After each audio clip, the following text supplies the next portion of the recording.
I'll make you famous. Kevin Israel host. Name that film. Bill just threw me off with his stovepipe hat. Yeah. What are you talking about? This is what I always wear. Why am I blanking on the name? The Mark Wahlberg porn movie. Oh no. Boogie Nights. Boogie Nights, yeah. That's what Not even close. Not even close. Israel, I had so much respect for you. I don't know which ones of these are going to go up first. I don't know if it's going to be. I don't either. I don't either. Or what you did to Iron Man. I had so much respect for you. You just lost it all. That would be Young Guns. Or Young Guns too. I would accept it. But yes, correct. No, I believe, yeah. Can I tell you? I'm going to get in so much trouble for this. Never seen Young Guns 1 or 2.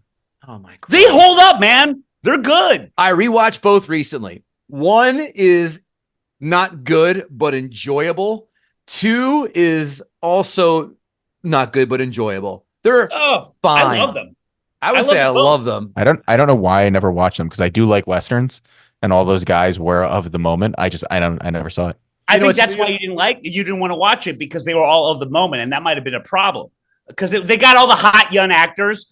And here's the thing about Young Guns, and you know me, I'm a dork. Aside from what the hat would suggest, I mean, obviously this guy gets laid. We can't like made. We can't tip very historically accurate from beginning to end. They are both of those Billy the Kid movies are very historically accurate, which they didn't have to be, but they were. So yeah, I love Young Guns. I love them both. Maybe it threw you off because they had rock music playing throughout both films in their westerns. New Jersey's pride. Yeah. By the way, you know that the steel horse that he rides, he's talking about his motorbike. I don't know if you're aware of that. Yeah. So I figured. Yeah. Just kidding. I thought it was his dildo. Meow. No better way to start. Everything. Anywho, remember the chainsaw dildo from Naked Gun 2.5, also recently on cable. I get sucked in every time to that. Oh, it's good. No, the Naked Gun 2 holds up. Yeah. Frank, Ed, Red Van Ed. Yes, Frank, I know. Classic. Kevin Gootee, Kevin Israel, Bill Schulz, and boy, oh boy, Bill has been itching like Charlie Sheen looking for a fix to do this film. If you've seen his post on Twitter, you know he's quite the aficionado. Bill has decided that, you know what? Gangs in New York ain't all what it's cracked up to be. A budget of 2002 of $97 million, a box office haul of $193.8 million. 2024 money, $168.4 budget, $344.2 box office. I knew it was a success. I thought it was a bigger success financially than what it was. Agreed. Saw us in the theater as well. Okay, IMDb boys, 1 through 10 with decimal points. Gonna go to you, Kevin Israel, first.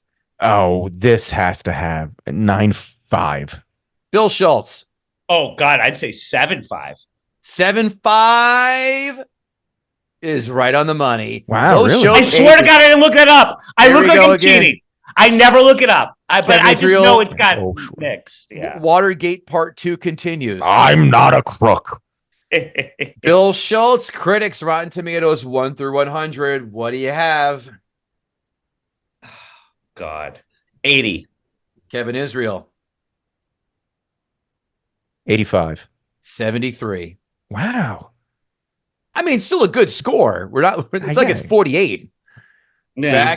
Back to you, Bill Schulz. Audience. Oh, sorry, Kevin Israel. Excuse me. Audience score, 1 through 100. What do you have? 80. Schulz. 70. 81. 2 showcases to Mr. Israel. All right there. Quotes.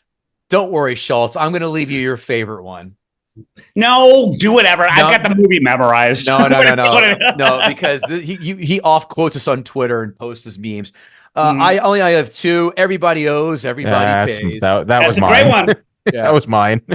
And my other favorite one, on the 7th day, the Lord squad, and what came out was Ireland. No offense. I love how Bill the Butcher pulls a Rodney Dangerfield in the middle of the 5 points. And drops that. I have called Ashley a prim-looking stargazer, and she has no idea what I'm talking about. That's one of the things I like about it is like all these All old the slang. we're just forced to believe Scorsese that they actually said this crap. Like, You know what? I looked a lot of it up. I'll get into it. I'll get into it after. What other quotes do you have, or is that the only one you have? That's it. Schultz, do your favorite, and the other ones you may have as well. ears and noses shall be the trophies of the day, but no harm shall come to him. Do you hear me? No harm shall come to this boy. And the other one? What do you say, Jenny? One more for the sweet souvenir. Another phrase did that really said something they said. And I'll do Leo, even though now she was a turtle dove. Now to be a turtle dove takes a lot of sand. Again, a lot of sand. Do we know? Yeah, I don't know. Sand. I know. Sand. That was a thing. Yeah. And then I know what Gootee's getting with, so I'll just get it over with. Don't you never come in here empty-handed again. You got to pay for the pleasure of my company. That's a good one. That's a good one. That would be like one of those good posters you see at like Hobby Gifts? Lobby. Oh. Yeah. You have to pay for the pleasure of my company. Well, and this walking tour that I do at South Street Seaport, horrible plug. I of course do adopt, although I haven't had the sand to actually do his be in character the whole time, but I dress like him. And I have wanted to say that at the end of it because it's based mostly on gratuity, but I have not had the sand to actually use. Is that a real knife? Yet. Don't you never come in here empty-handed again. You got to pay for the pleasure. By the way, for all those not watching on YouTube, Bill Schultz is indeed wearing the top hat with the blue sash around it that Bill the Butcher wore, and he's wantonly waving a knife around. I'm waiting for it to jab himself in the eye. Unless the White Sox game is not over yet. He's probably saying, is that a real knife? It's a prop knife, but it looks very real. It does. Failed stint at Details magazine, which seems to be a theme for a lot of the broadcasts we're doing. Other places Bill got laid off at. Or asked but at least I got this. What magazines did Bill bring down? Yes, exactly. Why couldn't you bring down Highlights and that fruity ass Goofus and Gallant? Those guys need to fucking eat the dirt for once. Because Goofus was based on me. I'll never bring it down. I do more as a Gallant. Five fun. Well, those magazines were pure. Not that going to the doctor was fun as a kid, but those magazines at dentists and doctors' offices were just. It's salt and open wounds in Guantanamo Bay where infection was about to set in. That's what those magazines were. I never got Highlights. Dynamite, all in. And even Weekly World, I like some of the animal pictures, but Bill is more of a Tiger Beat kind of fella, especially when the Corys had their own spread in there. Oh, don't get me started. And anytime Michael J. Fox is on the cover, I'm in. 5 fun facts. The director first read The Gangs of New York in 1970, and later that decade, he made the movies Mean Streets and Taxi Driver. This led to him acquiring the rights to the book in 1979. Then decades passed. It was not until 1999 he finally found a production company that would help him mount his vision. Great. Number 2, Scorsese took some liberties. For example, William Poole died years before the draft riots depicted in the film and is not known to have killed anybody. Hey, they did change the character's name to William Cutting. However, Anbinder said that things weren't as violent as Scorsese depicted, and there were more female and Chinese immigrants in New York than there really were at the time. On the other hand, Hellcat Maggie really did file her teeth into points and wear brass fingernails. That's a story worth delving into sometime. Oh, I'll delve into it. I know. I'm sure you will. Daniel Day-Lewis seemed like the perfect fit for William Cutting, but he wasn't the first choice. Would you like to take a guess who was asked to be the role of Bill Cutting? De Niro. Well, that was your guess. Schultz, do you know the answer, or are you going to cheat and give me the correct answer this time again? Well, De Niro was one, but he also wanted Tom Hanks. Tom Hanks, but why did he say no? Because he was doing, oh my gosh. Okay. All right. I suck. Wait, no, don't do it. He was doing something else at the time, and I forget what it was. It was Bosom Buddies. Bosom Buddies. The movie. Bachelor Party Part 2, straight to DVD. Yeah. Okay. All right. I forgot. What was the Toy movie? Story? Road to Perdition. Okay. Toy Story was 95. Well, I will add to this. Both Liam Neeson and Tom Hanks were considered for Lincoln, and it went to Daniel Day-Lewis. for Spielberg. Rightfully so. I could not picture Tom Hanks as Bill the Butcher. No. Oh, by the way, I can't really picture Liam Neeson. But I'm sorry, not Liam Neeson, but Robert De Niro. And I could see that before Tom Hanks. Yeah. Drugs to the left, hookers to the right in the 5 points. There you go. Number 4, Scorsese went with the former option, commissioning Italian production designer Dante Ferretti to create a breathtakingly authentic version of the New York's 5 Points neighborhood circa 1860. At the legendary Cinecittà Studios in Rome, Ferretti's team built a mile of sets, stores, saloons, houses, the town square, even the harbor, docks, and ships, all of them fully functional with no facades. Great. At one point in the late 70s, when Scorsese was earnestly trying to get the film made, wow, who did he envision playing the DiCaprio role, the Daniel Day-Lewis role, as well as three guys were envisioned to play the Daniel Day-Lewis role. Oh, goodness. When was this? Late 70s. All of them, well, 3 of them were at the time just A-list. The second guy, more known in the 80s and 90s and 2000s. He's ubiquitous, even still now. The first, so Leonardo DiCaprio, any ideas who it would be? Travolta? No. That's a good guess. But listen, when I tell you, it's as wacky as an idea as Travolta. Schultz, did you look this up already? No, I did not. Okay. So I'll do, wait, are we doing one? One guess. Can I do Daniel Day-Lewis's character first? I mean, if you want to, sure. There were 3 people. I'm going to say, I'll say, even though Scorsese worked with him in Departed, I'm going to say Jack Nicholson.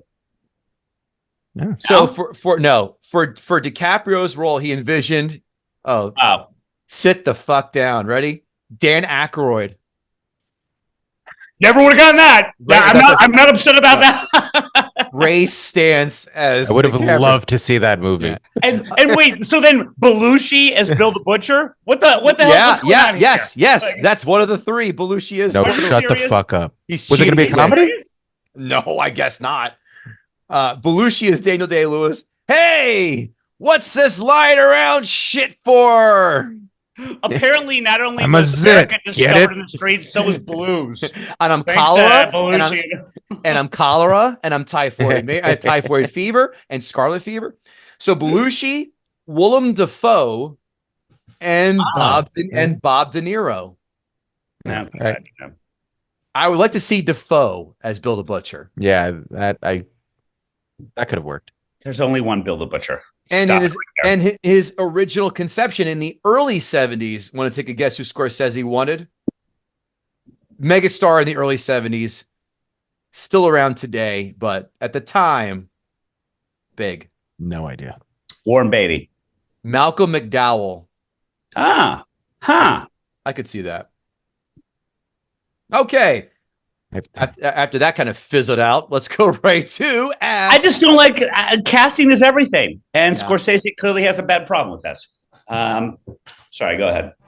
Well, Ask a Gutter. At Newark Night, Brandon Oglesby, are we going to hear Bill Schulz seethe that he can't pull off a mustache and top hat like Daniel Day-Lewis, or does he have legitimate gripes with this film? Both.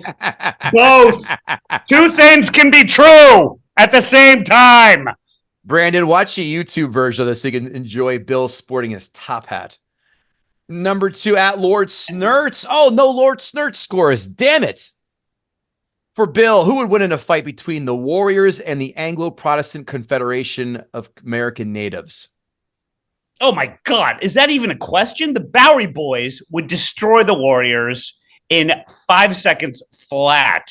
Right. For no other reason than the Bowery Boys like a lot of clothing, and they would just destroy the Warriors for assuming that they were lady boys, as they called them at the times. No, I'm sorry, the sheehees. That was their term.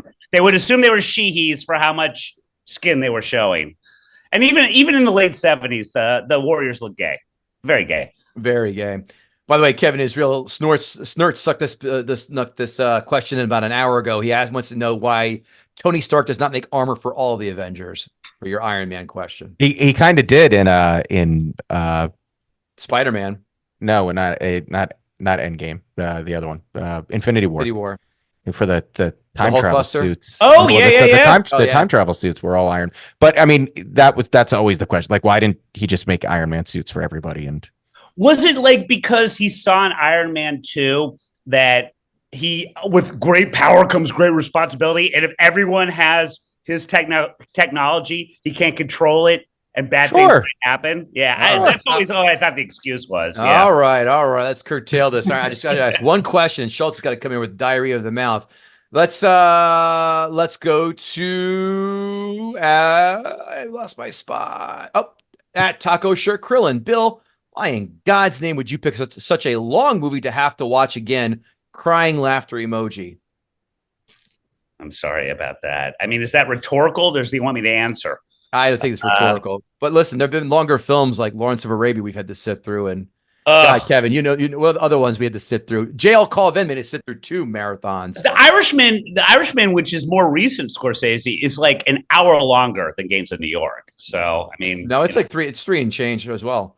At Joe Loves Chem, do you think Daniel Day-Lewis's co-stars get irritated by his extreme method acting? He's played more than a few jerks and is always in character. Yes, I do. Yeah. But I also say all worth it.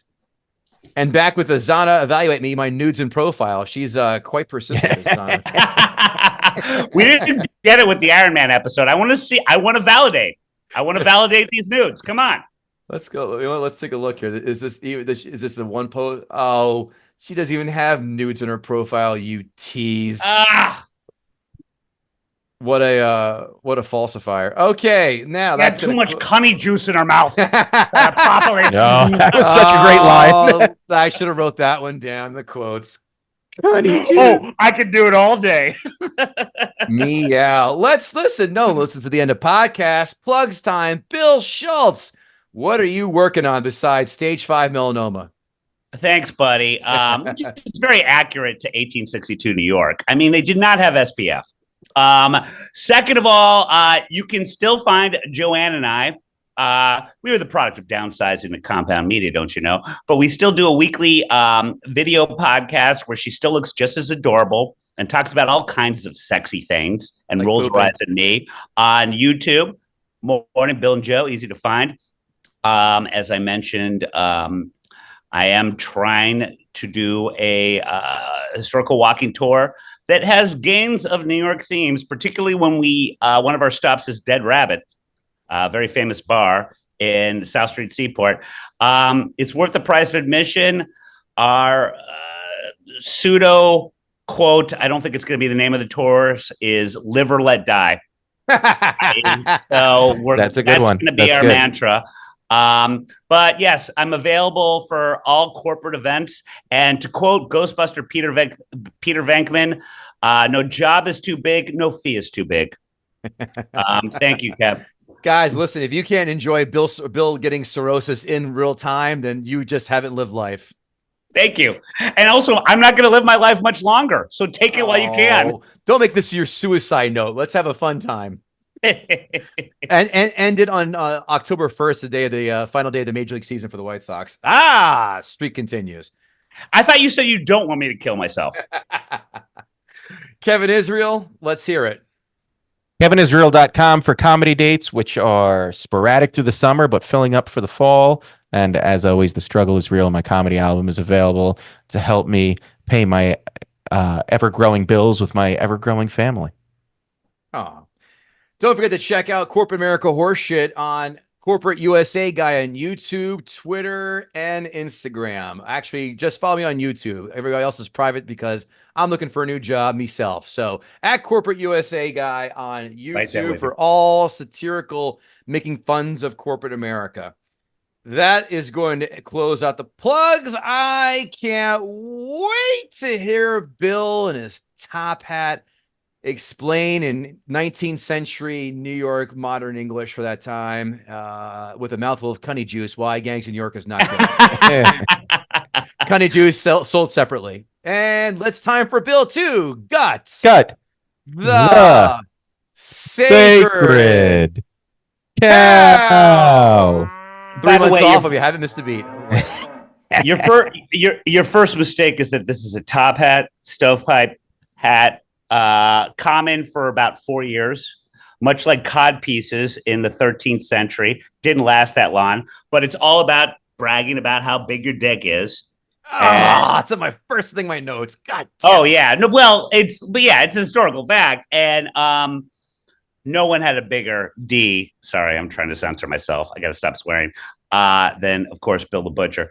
You did a great job of sort of the background of this. It was a back and forth between the Weinsteins and Scorsese as to whether or not this was going to get made. It was a 30-year project for Scorsese. He loved the book. The book was written by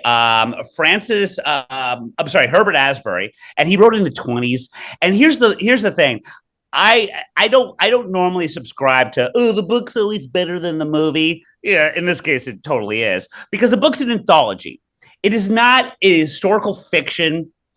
It's technically not fiction, although he got a lot of stuff wrong. It's literally, I hate when I use the word literally, about the gangs of New York. It starts from the 1840s and it ends in the 1920s. And while there have been movies done about this, where it ends in the 1920s, all the gangs that you see in this movie ended up being Al Capone's first gang, ended up being Lucky Luciano's first gang, ended up being Meyer Lansky's first gang. All cool things that if it were done a little better, and I'm going to go back to this phrase a lot, everyone needs an editor. If this was all done better, could have been alluded to. But because of the war between Weinstein, what he wanted, and Leonardo DiCaprio coming off of being hot with Titanic and the romance of it, versus I think what Scorsese wanted to do was a little bit more of actual gangs of New York. There were two. Right. You had all right, I'm sorry, I'm getting ahead of myself. Let's go to the opening scene. Opening scene, we have Angry Rock in this opening scene. We have Liam Neeson in this opening scene. We have a little bit of hip hop in the soundtrack of this opening scene. And we have a lot of Irish white guys that, let's face it, and I'll be racist, all look alike. So it's very hard to keep track of them throughout the rest of the movie. Even though he does dumb flashbacks throughout the whole movie, remember, John C. Reilly, Brendan Gleeson, I'm missing some. They were not big stars back then. So you didn't immediately look at them and be like, well, I got to keep my eye on him. They were angry Irish white guys. And you didn't know where their loyalties were going to lie within 5 minutes or 10. And you're supposed to keep track of them. And so what we start off with which is, I will give credit to, you got Liam Neeson, but if you look at the poster, you realize Liam Neeson's not going to be a big part of this. And he is Priest Valen, and this is loosely based on a kind of real character. And you've got this amazing setup, and you've got this amazing reveal where you've got the dead rabbits, these crapped upon Irish immigrants, and then you have the Bowery Boys, a very real gang that were nativists. Now, let's define our terms as far as proud nativist Americans back in 1842. I was Your hoping grandfather was born here. Yeah, this is not an anthropology lesson, please. Sorry, but yeah, so they're all lining up, and and they're in this thing called what used to be a brewery. It's a mission, and it's sort of like an equal parts in the movie, a mix between Castlevania and the Dagobah system. And they all live there, and that's not necessarily accurate. We'll get into that. And you get this great reveal where Brendan Gleeson, who's now a huge star now, kicks the door down and let's go. And he's got his bat, puts his notches on, and you've got this lineup. Talk about zero payoff. So initially, Bill the Butcher thinks he's going to just wipe the mat with these guys, but it's not just the dead rabbits. All of a sudden, you get the Plug Uglies. You've got the Wyos. You've got all these great names, all real gangs that join up with them. and they're all wearing red, although technically the Bowery Boys were red in historical fact. But they're all wearing red. The Bowery Boys are wearing this. They're wearing blue. And this will decide who has sway on 5 points. Will it be all these new incomers, thanks to the stupid potato famine, or will it be the Bowery Boys? And they don't even set this up well. You get it by the end of the fight that, okay, the leader is Priest Valen, not much of a priest. I mean, his cross is a knife. I don't even think he was a real priest, especially since he had a son. And he comes out, he does his speech. Bill the Butcher does his. And what you get out of this is this, especially way after Braveheart, and you got some people in Braveheart that were in this scene. It's a good fight scene.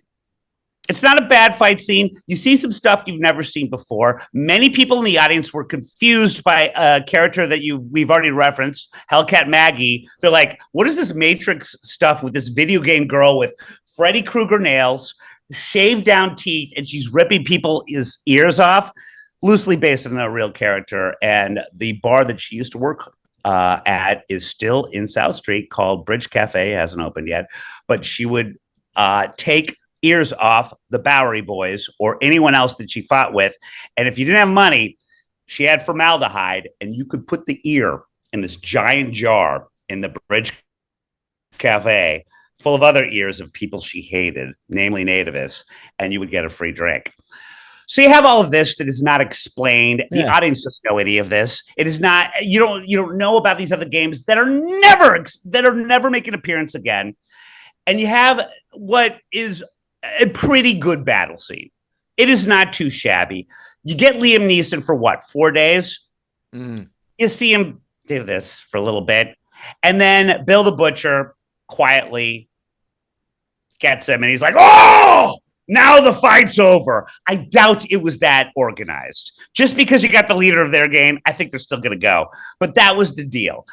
And then you get the problem where the movie veers off from the book. So the book's an anthology, and there is a way to do it where you could still make a fictional movie and show the history of games overall. But no, Leo's in it, and we got Cameron Diaz right after Something About Mary. So there's got to be a love story. And rather than all these cool games that we're introduced to that you never see again, it is the Dead Rabbits now being done.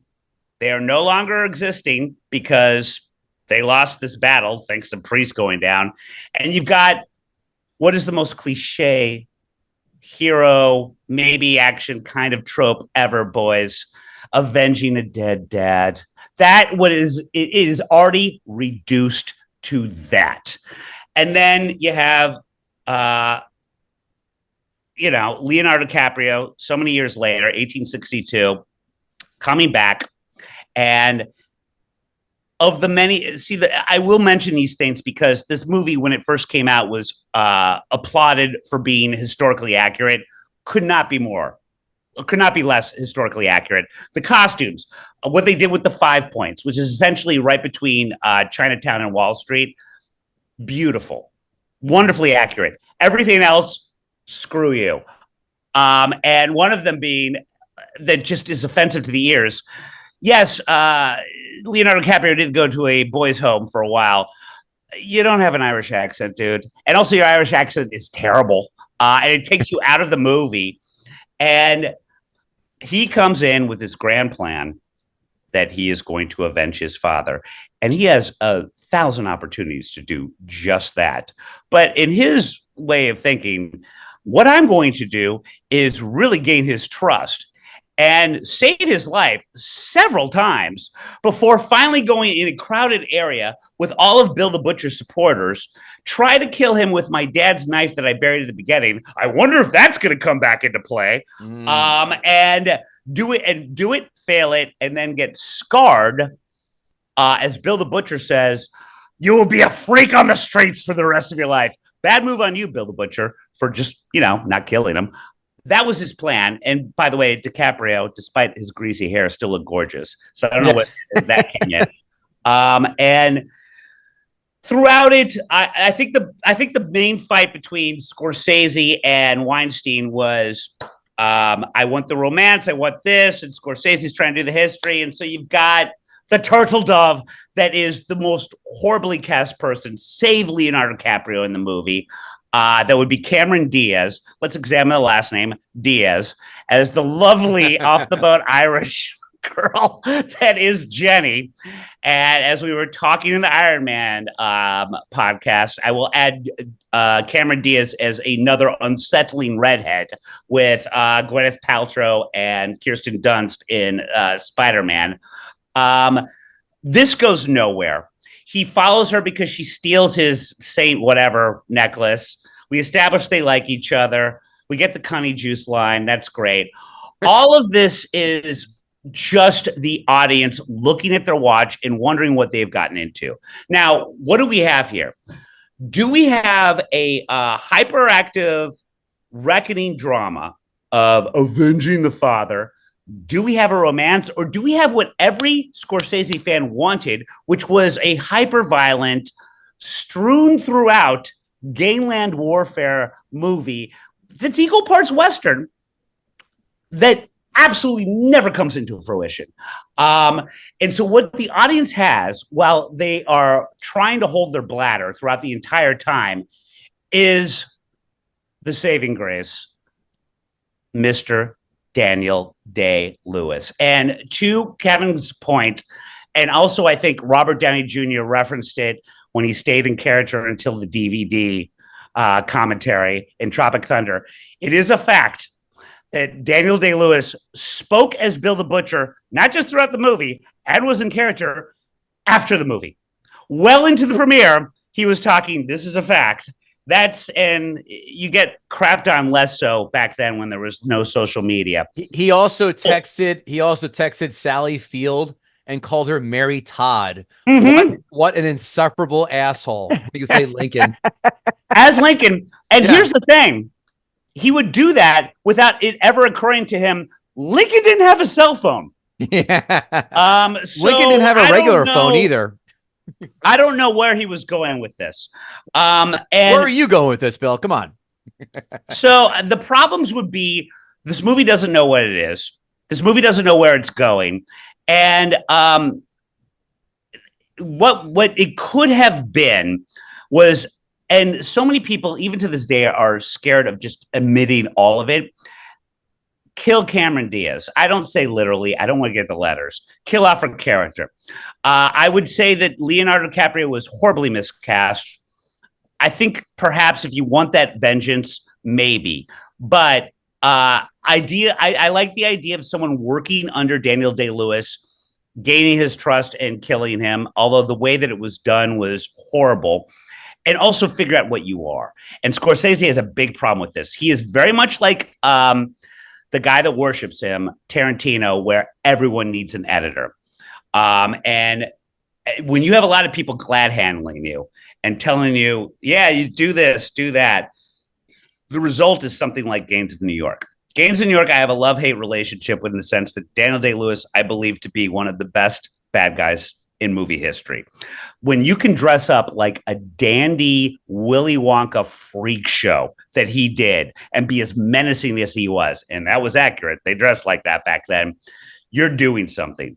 I would say that Last Action Hero kind of scooped them on the eye thing. The real William Poole did not have that, but it was still a great choice. But you couple that, and you think you got it with Daniel Day-Lewis, but you couple that with U2 in the soundtrack, the guy that did the soundtrack that did the angry guitars and then the weird Irish music, that was horrible, did not get you in the mood. And also, to your point too, like, he did make people's life miserable on the set. He broke his nose, didn't break it in character. Almost had to stop production because he had pneumonia. And again, Kev, this goes back to him talking to Mary Todd, but still using his cell phone. He refused to use modern medicine while filming in Rome, and almost died from pneumonia because he was that in character. And the big problem that you have throughout this movie is Scorsese, is he that good?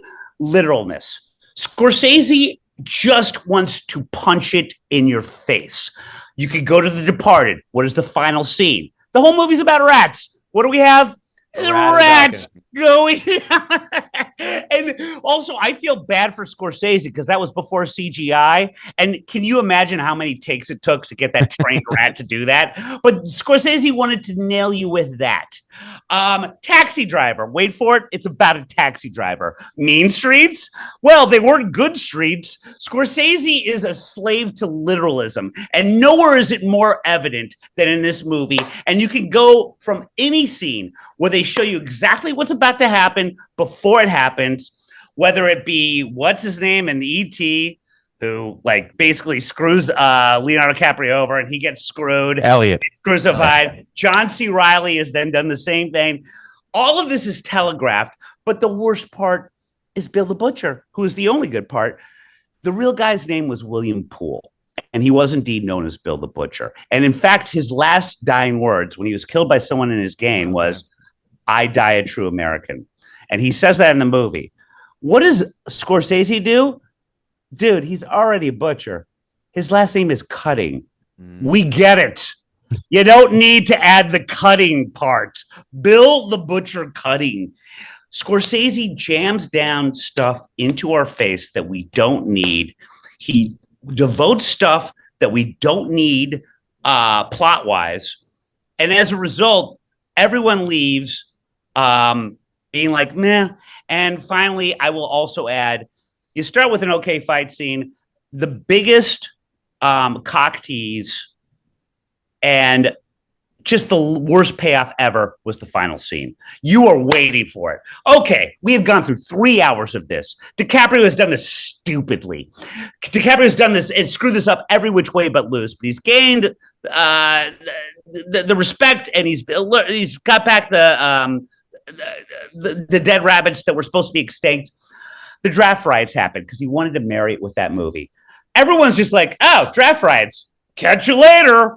That's the fight scene. Yeah. And then basically Bill the Butcher's already got shrapnel in him. He's going to die. And not gentlemanly. Leo DiCaprio is just like, well, got to do this in my crappy Irish accent, and guts him as they hold hands together, much like the end scene in Heat. And then he just goes and bitches about how, well, they even really remember us. No, we don't want to. That was terrible. Also, like little things like the elephant going through the street from the Barnum Museum. That never happened. Yeah. And also, look, the Union did a lot of bad things. They did not shell New York with their cannons off the harbor. Yes, they did invade the city to stop the draft riots, but that didn't happen. If you're going to be historical about those things, get it right. So in summation, this movie is survived by the greatest hero, one of the greatest villains ever made. The rest of it is a convoluted Scorsese mess, which he does more often than not.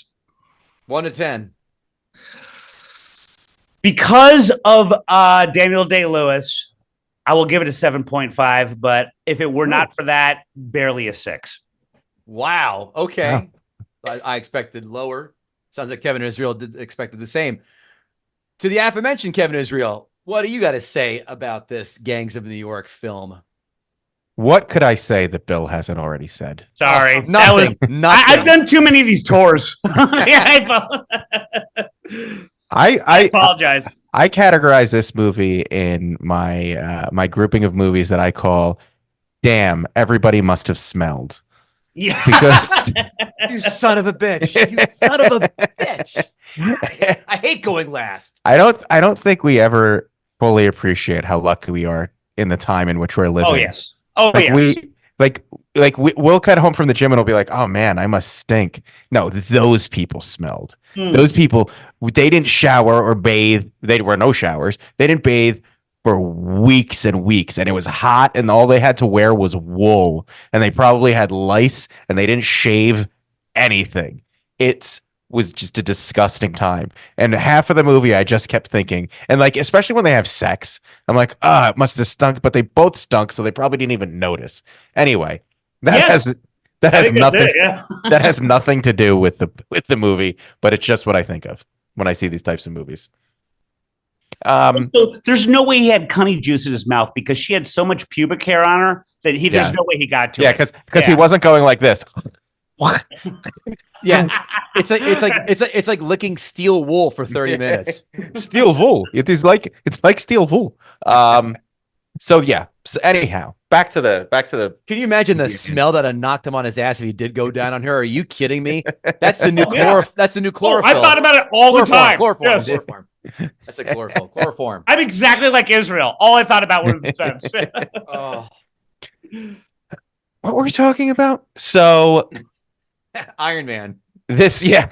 So this movie is more like an audition or like an Oscar audition for Daniel Day-Lewis because he's the standout of this movie. I haven't watched this in a long time, and the only scenes I really remember are any scene that Daniel Day-Lewis is in, and for some reason, the scene where Amsterdam fights the little Irish guy in the bar and he fish hooks him. For some reason, that fight always sticks out in my head because it's kind of the moment where he proves himself to him. This movie, Kev, I hope you put out the Iron Man episode first because this movie, for me, suffers from the same problem that Iron Man suffered through. For me, the first two acts, I enjoy. I enjoy learning about the gangs and finding out how this all happened, and then also the relationship between Amsterdam and Bill the Butcher. I thought they had great chemistry together. The father son relationship that slowly builds, the angst that he's feeling of that he's actually coming to love this man who killed his father and he knows he has to kill. That's all interesting story, and I enjoy it. I could give two shits about Cameron Diaz's character. They had no chemistry. There was nothing about it. That was the Scorsese going, well, there needs to be a love interest, so just put it in. And you really didn't need that aspect in the movie. Because it could have just been about, just guys killing each other, just what men do, especially back then. This movie also interested me because it's a moment in history that you never learn about in history class growing up. You never learn, Never. you breeze through so much. I was talking about this with my wife when we were watching it. Like, how many, think about all the amount of time you spent in history class from kindergarten to senior year of high school. How many we went through the same history over and over and over again, but you never learn much more detail. And it's an interesting fact. Like I didn't know that New York City was a hotbed for just crime and basically a war, like a demilitarized zone, during the Civil War. It still is now. Yeah, well, and right. wanted to secede from the Union. And that is a fact. Yeah. And you never hear about that. And it's interesting. Now, I don't have the knowledge that Bill has about this, but I watched a couple of videos on was this historically accurate, because it was something that I was curious about, and Bill hit all the points. I get the need to jam some things together, to jam the draft riots with these gang fights. I did learn that while they were gang fights at this time, they were never on the scale of what you see in this movie. It was never hundreds and hundreds of people. Even during the draft riots, apparently only a few hundred people died. It wasn't like the thousands that it makes it look like. But the first two acts are good, and I enjoy them, and they're what I remember of the movie. This is another movie that I don't think I watch the end often. The final fight is very anticlimactic. It's not what you want to get out of their whole thing. You either want to get a really good fight, or you want to get something that you don't expect, like something, like they decide not to kill each other and they go their separate ways or whatever, something surprising. But instead you get this kind of lackluster fight that nobody really gets. I personally think it would have been cool if Bill killed Amsterdam, but then I guess it really wouldn't have been historically accurate. But I would love that. Yeah, it just Cameron Diaz on top of it. Yeah, and then right at the end just throws his knife at Cameron Diaz and says, "Now you got your souvenir," or whatever, and she dies. But it ends. It sort of falls flat for me. And going back to when we were talking about seeing Ministry of Ungentlemanly Warfare, a lot of times when you try to do these historic movies that don't have plots or you don't have a lot to piece together, you end up with these weird disjointed stories. So he created some characters, and then he took some historic characters and put them together and tried to create a narrative about this time period that you were living in. And it doesn't work as well as clearly he wanted it to work. But to Bill's point also, Daniel Day-Lewis is so amazing in this movie. Yes. And every scene he steals, the way he delivers dialogue, he's so powerful. Kind of like we were talking about Jeff Bridges, but obviously even more so. He owns every scene. When he's on the screen, nobody else matters.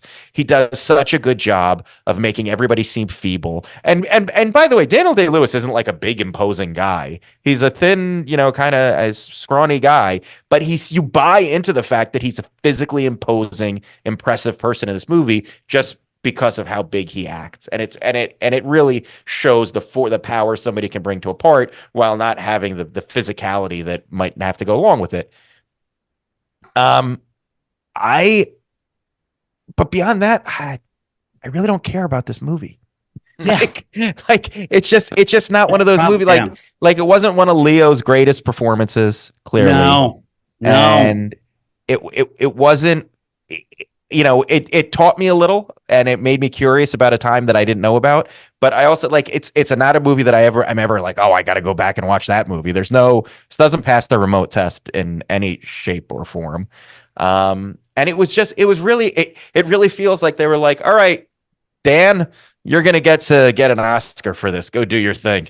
And that's all we really care about. We're all on first name basis. DDL, go knock DDL. I was gonna say DDL, but we're not that close. Well, and like a quick quiz question for you guys, which it blows my mind because this is one of my favorite roles he's ever done. Do you guys know who Daniel Day-Lewis lost the Oscar to? Oh, hold on a second. Let me do the math. This is 2002, so 2003. You're not gonna like it. No idea. I'll give you a hint. Another canceled person directed the movie.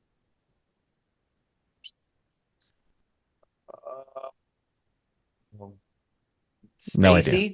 Yeah, I was thinking Spacey too, but he didn't direct. Well, a canceled person directed the movie, not the actor that won. Who is it? Just tell us. Piano. Adrian Christ, yeah. Oh, yeah. Jesus. I never saw that. I never saw it either.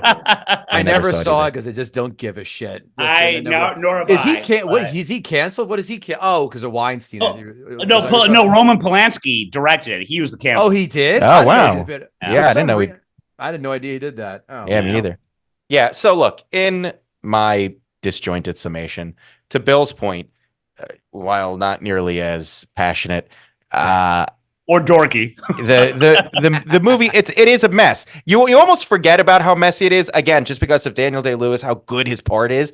But when you really look at the plot and what they're trying to get at and working your way through the movie, it's very messy. And the ears point that you made, I think Bill made, is a great example of it, because my wife and I were watching that, and when she puts the ears in the jar, I looked at her and I was like, what is that about? Thank you. Like, I don't know. I was like, did I miss something? And so that's a great example of this sort of messy storytelling and that could have made this movie more interesting if they included some of that information. But there was just a lot that happens that they're just like, you don't need to know this. Just trust me. This is how they sounded, or this is what they said, or this is what happened. So it is sloppy-ish storytelling with some good characters. It feels like a really good WWE storyline. Like the characters were good. The fighting was good. I didn't really need to know what was going on with the plot. So yeah, but this isn't one of those movies that I wake up and think about. And I don't know, maybe that says something more about me than about the movie. But yeah, it's a 5.5 for me. I want to know what movie that you do. I want to know what movie you do wake up and think about. Pirates, the XXX version. With Jesse James. Yeah. Come on. No. Listen, that was a hetero test. I passed the flying colors.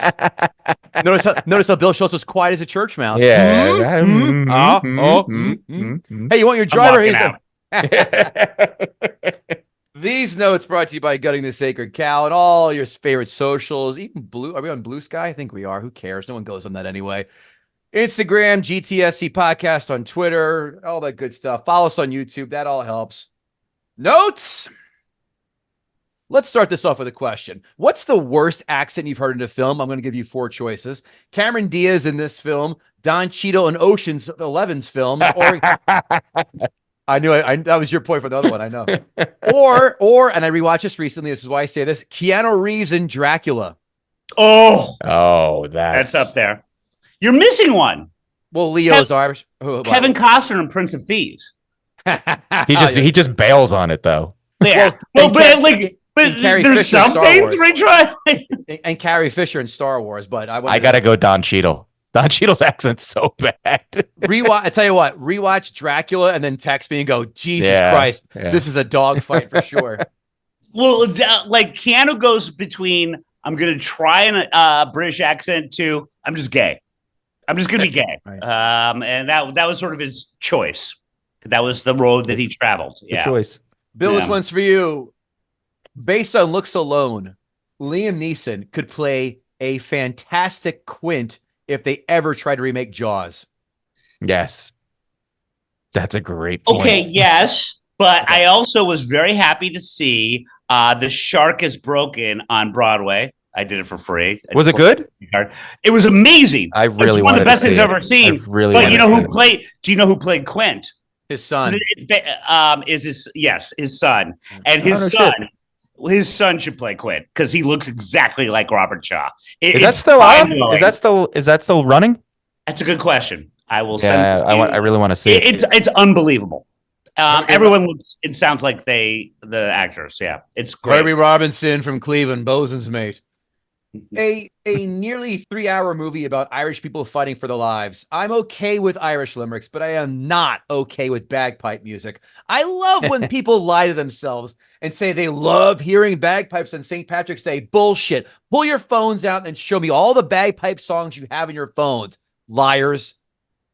It just reminds me of cop funerals, which is depressing. Yes. You know, like that's when you hear bagpipes. Yeah. I did. Cop. I thought he said cock. I was like, I've never been to one.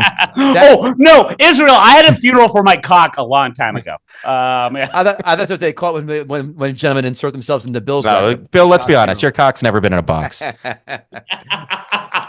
Well played. I can't even be offended. I did like the drum and fife music they played before the battle. I like that. That's not what happened though. Then it was like hip hop and angry guitar. Have it on my phone. No bullshit. All the weapons prepping scene before the battle is cool. But remember, no one will ever top Arnold Schwarzenegger prepping in Commando. Never. Nope. Ever. Nope. Here's a fact that I made up that's going to be proven right. John C. Reilly has been in 82% of all films made in the last 20 years. He's our new Michael Caine.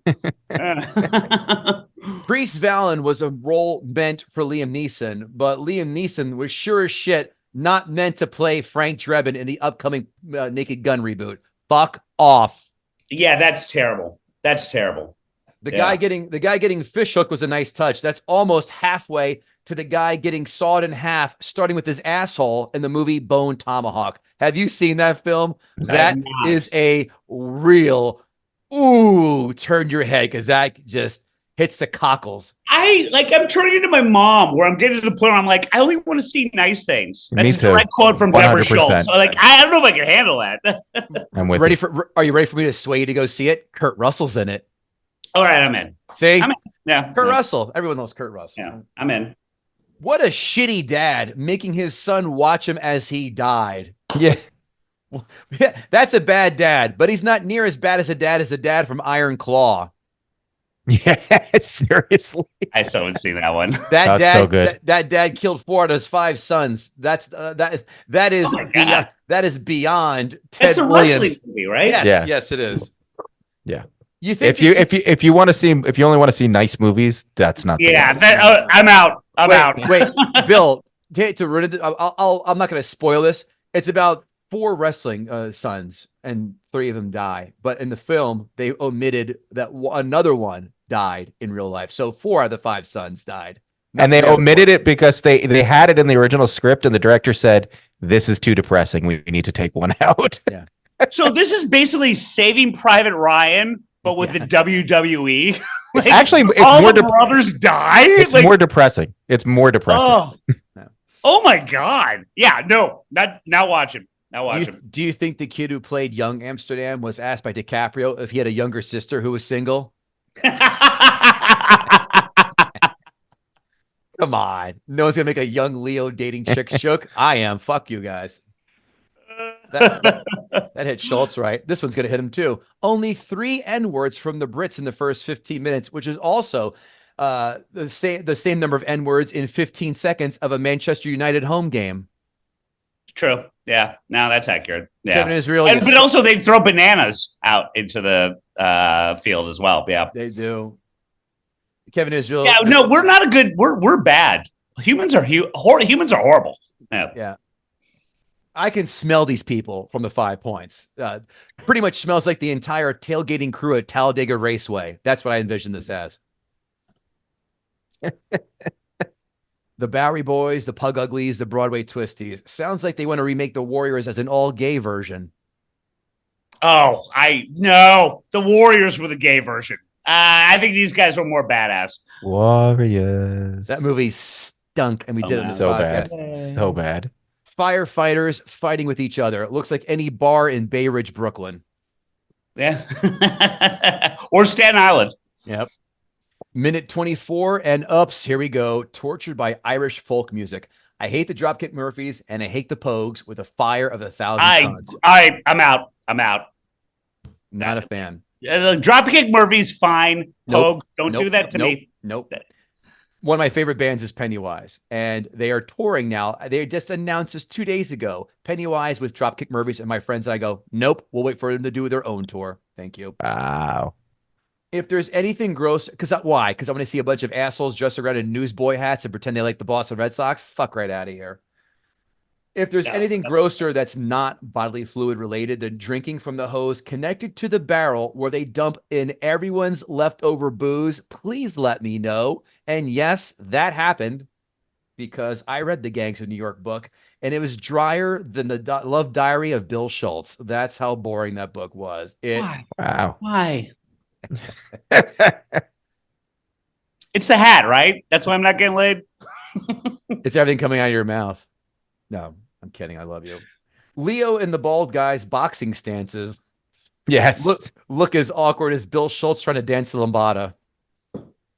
It blows my mind that people actually fought in that position. Yeah. That's how they fought back then. I know. And it just, first of all, keeping your wrist like this seems like it just immediately a bad idea. Oh, yeah. I'm sure there's some sort of gentlemanly agreement. That's why they did. I am engaging you in fisticuffs. I want to take like Gentleman Jack Dempsey, like, oh, you think you were so good? I want you to fight Mike Tyson. Yes, 1985. I said that to my wife while we were watching it. I was like, I would like to see one of those guys fight, a real fighter from today. I've actually thought, as much as we all love Muhammad Ali, like, God, late 80s. Tyson. No. Muhammad Ali didn't fight anything like that. I don't think it would have been a fun thing to watch for people that were rooting for Ali. I love how they use the story of that cop, but it wasn't the cop in real life, leaving the watch on the lamppost in the middle of the 5 points to prove a point. That was cool. Just want to say initially, if we haven't already, Daniel Day-Lewis is the best actor of our time. And this is best role by far. This is not up for debate. Horace Greeley in this film, looking like Doc Brown from Back to the Future 3. Amazing how the bigger the top hat, the bigger the status, the bigger the dick, as we all said. Yep. I always marveled why Bill took to Amsterdam despite him being Irish. Yes, I know he was putting money in his pocket, but why would you hang out with a race that you despise? They never explain that, Kev. Yeah, half of the people that are at the beginning scene are part of the Bowery Boys, and they never explain it. No. No, you're right. How does one get convicted for sodomy like those commoners were hung for? How much evidence or witnesses do you need to get convicted of butt sex? Do we Smell his cock. Yeah. Well, they all smell the same, being that they're wrapped in wool for 24 hours a day. Do we need to get the police sketch artist involved? Or as some people call sodomy, just a friendly New York handshake? Which it is. The selection process of picking a man at the dance like Cameron Diaz did is much better than the apps, especially because when people have a profile picture as a bathroom selfie, but they forget there are mirrors in that bathroom and everyone can see that you're taking a dump while taking that picture. I imagine the time it took Leo to untie Cameron Diaz's Botus, he lost his boner with about 38 knots to go. Because the smell started seeping out. Yeah. By the way, how do you get laid knowing the word Botus? I'm just throwing that out there. I'm just very. Apparently you've made some kids, but yeah, one kid. But yes, I'm all red. I'll say. I'll wager that Leo's on-set nickname for Cameron Diaz was Grandma. I'm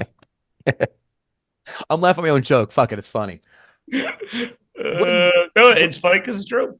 When Leo kicked Cameron Diaz out of bed, that was the biggest "that doesn't happen" moment. First of all, no one, unless you're psychotic, does a Warren report of their partner's sexual history right before having sex. Yes. Yeah. Secondly, no one, unless you know for certain that one person that they've slept with has the hot dose, you are not kicking anyone out of bed. If you are in for a penny, you are in for the pound. Oh, stop it.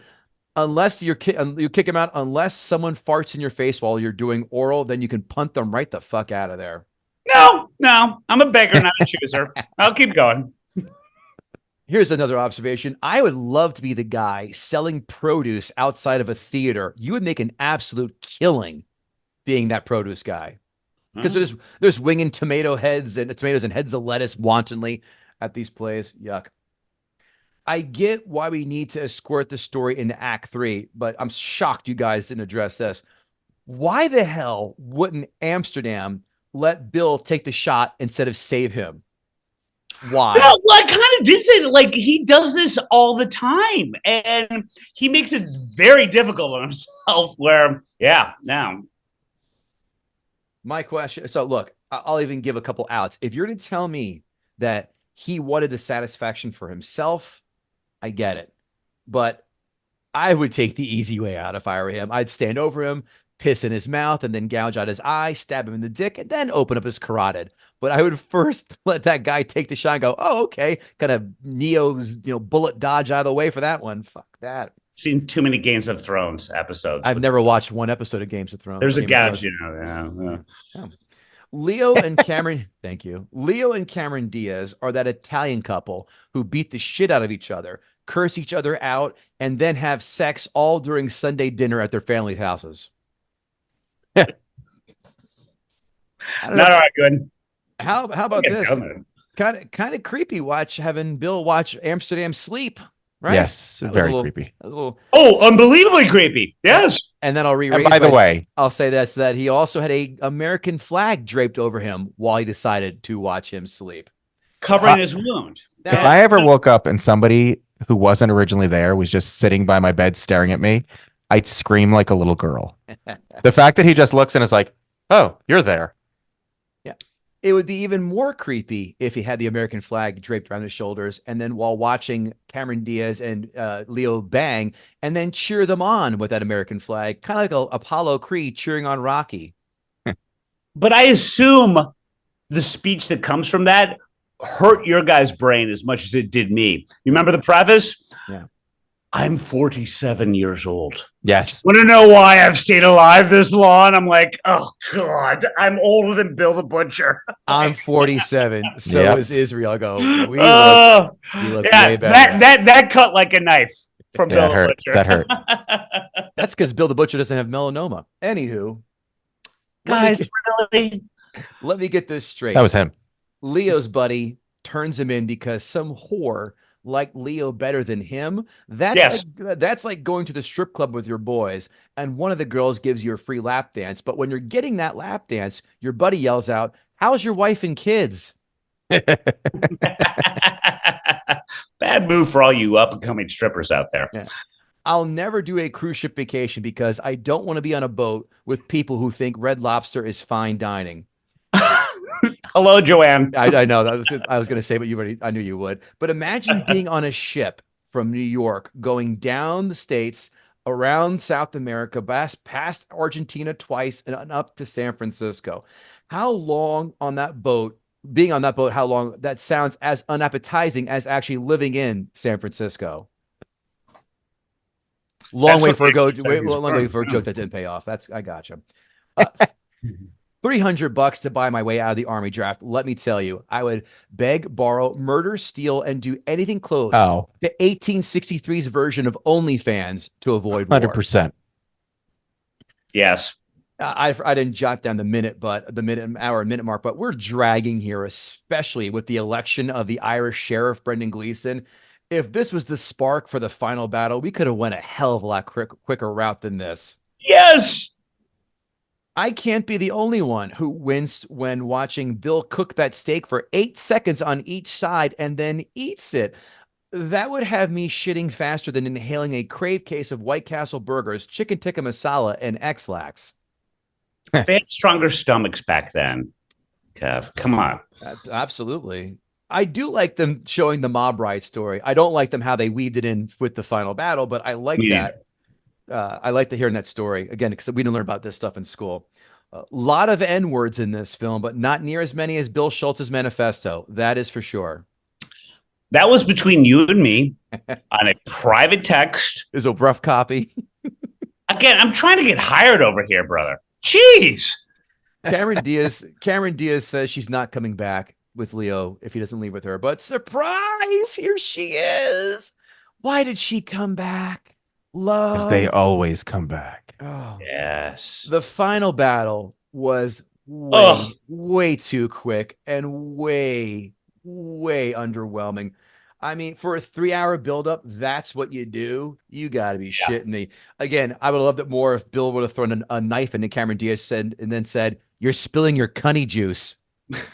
That implies that I guess I don't know where the cunny juice is coming from because I get it because I've never had sex. You dirty bastard. Daniel Day-Lewis chews through scenery like Chris Farley would chew his way through craft service tables. How dare you? How dare you? How dare you state the He had an addiction to food and heroin and booze and who doesn't? This film ended the same way Casino did. The only thing missing was De Niro saying, "And that's that." Credits. Oh, I love that. Yeah, I agree. Yep.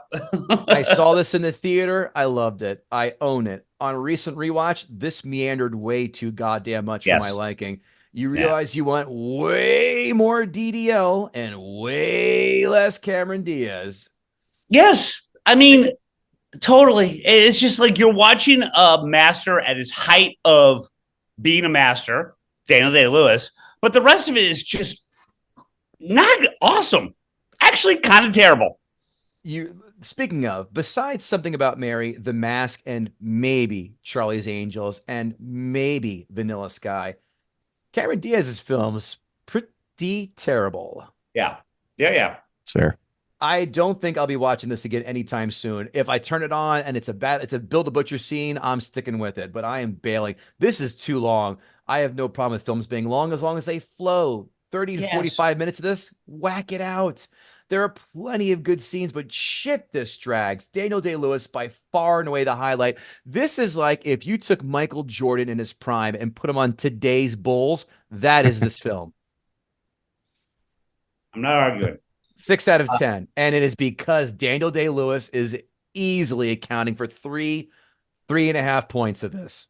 I've never seen anything like him. I will say this, and There Will Be Blood. Terrible. He kind of steals from Bill the Butcher a little bit. That film, I hate that film. We did in this very podcast. Go listen to that there's a lot of Bill the Butcher in There Will Be Blood. And that's a lot of the comparisons that we have done. Critics, 5-star reviews. You simply have to applaud the magnitude and ambition of Scorsese's vision. It is really New York conceived of on a grand scale. All right, I don't know if that's the right word there. Next one, Scorsese's Les Miserables. If I saw Les Miserables, I probably would agree. The whole. I don't even know what that means. Like, I mean, I know what Les Miserables is. Is that criticism or no? It's probably like a parable to class struggle. Oh, okay. Yeah, it's yeah. No. And the scale of the movie. The whole may not add up to the sum of its parts, but it's difficult to dismiss the brilliance of those parts. 100%. It's never less than compelling, driven by an overwhelming, larger-than-life performance by Day-Lewis and by Scorsese's grandiose historical imagination. I agree with the historical imagination is an interesting term. Right. And accurate, actually. Yeah. A lot of imagination. Critics, 1-star reviews. Gangs of New York is one of those haunting failures. I can't get over it. It still gives me a pang every time I think of it. It seems so full of potential, just like my prom date. Signed, not Bill Schulz. You went to your prom, Bill. I know it.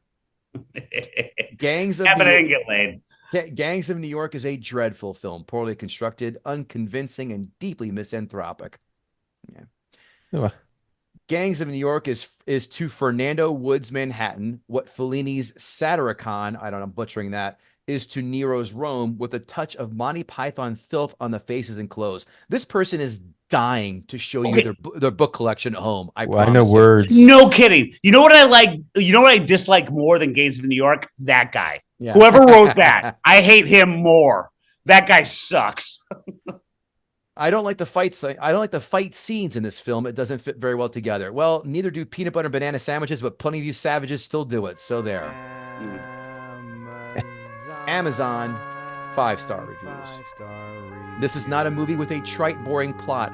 With the same old revenge stuff we always see in all New York, this was the real New York. How do I know this? I am Irish for one thing. I am very proud to be Irish for another thing. Schultz is giving the hand job motion. No, you're not. Yeah, your great-great-grandfather was Irish, buddy. Right. You're American. Shut the hell up. Right. Right. And blah blah blah. There's an Irish tribute band for the Pokes called the Dead Rabbits. I have a terrific image of a shirt that says the Dead Rabbits with the square in green around it. I love when assholes determine something is real because their race is featured in that film. Thanks for the insight, Patty McFreckle.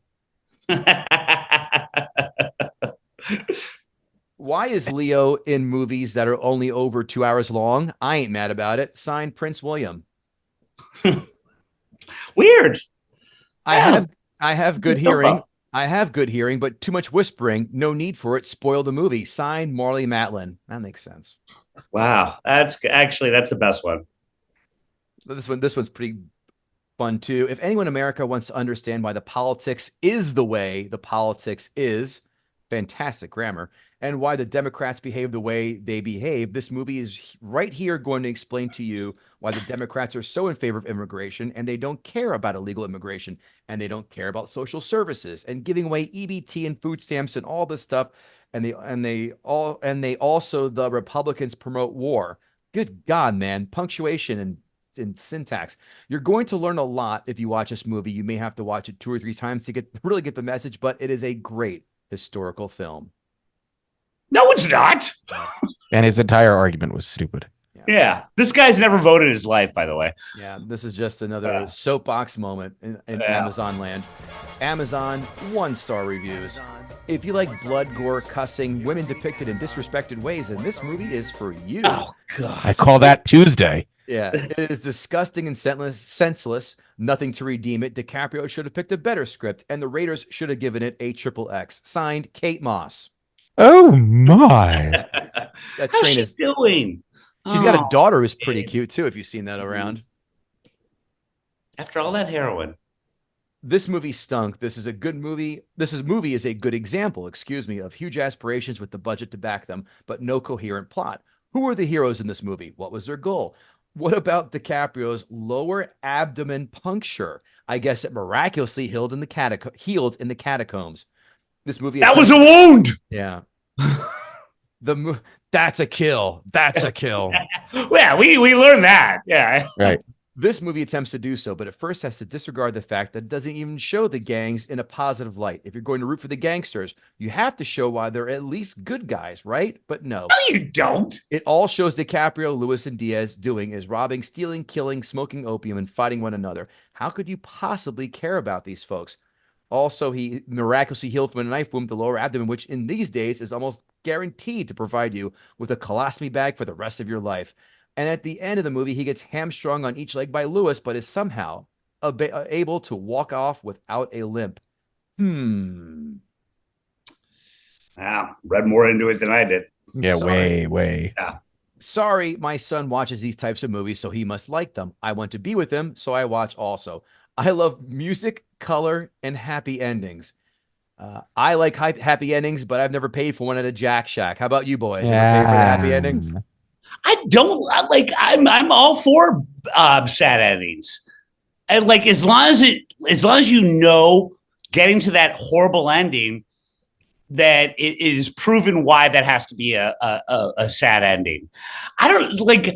What would we even describe the ending of Gangs of New York? Another problem with it. Like I don't know. Yeah, it's a mess. It's a mess. Kevin Israel, did Bill Schulz gut the sacred cow? It was messy. It was disjointed. It was without much of a plot. A lot like Gangs of New York was. I know. I saw it coming a mile away. You D word. My comedy's not for everybody. But you know what? I think knowing Bill and being semi-literate and Billish, I think he did. I think he did prove that this movie is a bit of a mess. And I tip my non-existent stovepipe hat to you, sir. I will let you wear it if you ever come with me. And also, and again, Israel, what a shame. Because it could have been awesome. Yes, it could have. And like that's the whole thing you get from this movie. It could have been awesome. And much like New York City in the 1800s. Actually, no. No, it was pretty bad. Yeah. I will say this film did a lot of gutting in itself. All Bill did was walk a, that's a kill, one shot in there. That's a kill. By the way, it's really tough to take Bill seriously as he has a top hat on and drinks a White Claw at the same goddamn time. With our first thing, but like I'm reduced to this. Yeah. There's the Palm Springs coming out in you. Ugh. It tastes like summer, guys. Does that sound like Bill the Butcher? Guys, it tastes like summer. Let's get rid of this Amsterdam guy. Sounds like Bill's got a date with the Bowery Boys tonight. Ooh. Kevin Gootee, Kevin Israel. We just had a grand gay old time tonight, didn't we, fellas? Oh. Thank you so much. Of course. Love having you. Thanks so much for hanging out with us, folks. We appreciate it. Love you all. Talk to you soon. Later.